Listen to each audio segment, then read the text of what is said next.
I have a question about the children. I've never done it with children.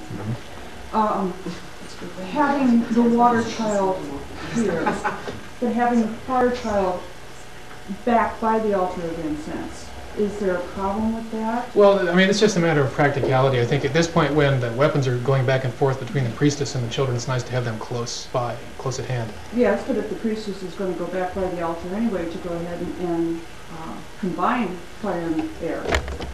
We always did it so that we'd form a triangle, a descending triangle at all times. I like having the symmetry. It's cool to see the pillars, two children as the pillars move back. Because eventually they're going to leave the priestess and join the priest and make an ascending triangle. And so between the two, you've got a hexagon. Ooh, I like that. I like that.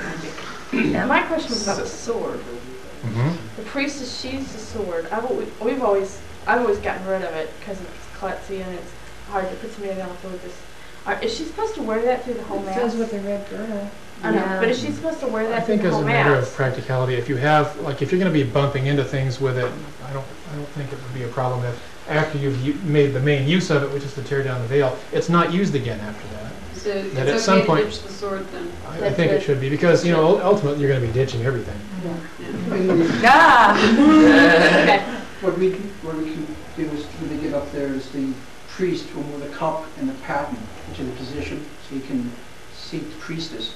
And at that point, she takes off the sword and places it to the side of the altar. May I always sheath mine and bring it up with me, and all you got to do is lay, before the priest puts you on the altar, is just lay it like right here, and like that, it's just right on your lap when you I think Thelema takes it with her also.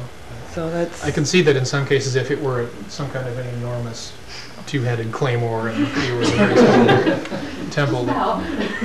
Okay. Yep. All right. Be the serpent thy crown, O thou priest of the Lord.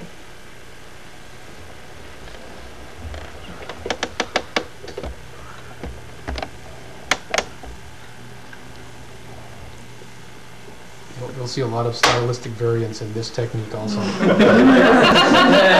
now there's something really obvious going on here too, but you know, and you've probably also thought about the kundalini symbolism here too, where the lance also represents the spinal column. I'd never thought of that. Be the Lord present among us. Thee therefore, whom we adore, we also invoke by the power of the lifted lance. I, priest and king, take thee, virgin pure, without spot. I upraise thee. I lead thee to the east.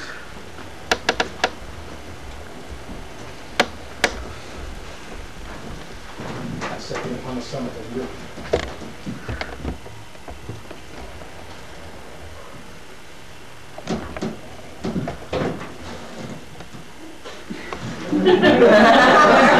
No way to do it. Now there's an interesting comment in there where it says that she resumes her seat. She resumes her seat. What is the reason for this one? Takes the priest on the altar, deacon on Maybe the priestess takes the book of the wall. the priestess takes the book of the law and resumes her seat. Maybe resumes got something different. So Yeah, maybe the original priestess like had to get up on her knees to get it up. Might be.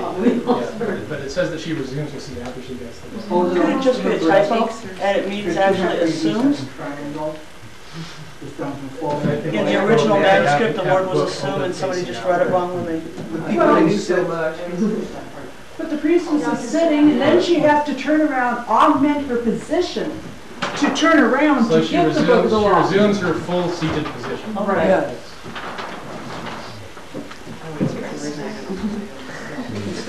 Now, this is what I have in there is somewhat there is some point in here where everybody has to sit down because there's a stage direction later on where everybody stands up. This is where we do it after the priestess is enthroned upon the altar. Once the priestess sits, then everybody else gets to sit. Okay, I think you have a different tradition. We do it when the priest is ready to take, after he does goes on the altar 3 times. He's ready to go on the first step, and we all you know, at that point. I think those are both reasonable places to have to sit. Okay, priest gives lands to deacon to help, takes the ewer from the child. And sprinkles the priestess, making 5 crosses, 4 head shows, and 5s.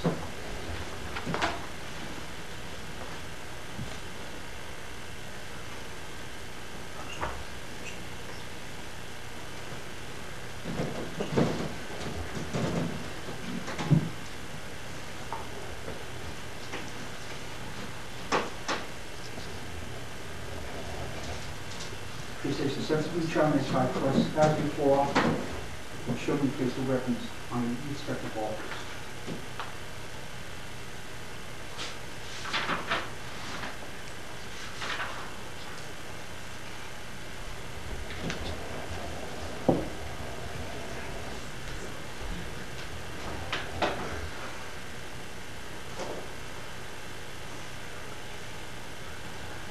This seems to be, again, emphasizing that 5-pointed star image, the circle in the middle. It's also the tree of life as you read it down. Now, don't put the weapons away yet. I'm going to show you something else that we do. A good practice for keeping everything running smoothly is one officer should do something at a time. Like when one officer is speaking, one officer is delivering lines, the other officer should be standing still. That way the congregation gets to focus on the one officer who's doing something.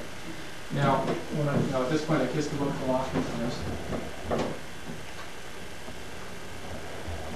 Kneel in adoration. This is a time where I'm temporarily quiescent. This is a really good time for the children to go back and place the weapons on the altar. And one thing that we like to do that just seems to have a little more dramatic effect is they coordinate with each other to make sure that they set the implements down on the 2 altars simultaneously. You are really slow. Usually we have them on the center line.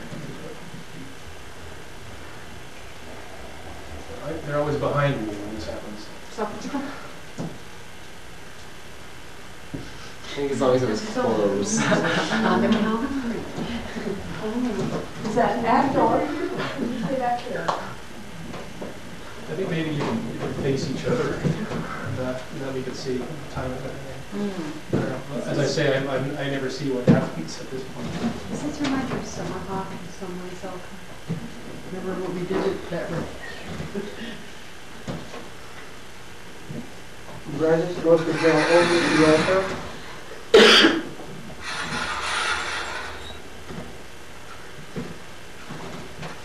All rise and stand to altar. Deacon makes the gesture for everyone to stand.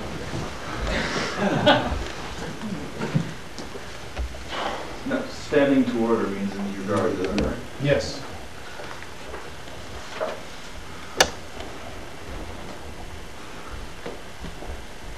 He circumambulates the temple 3 times, kneels still, followed by the deacon and children as before.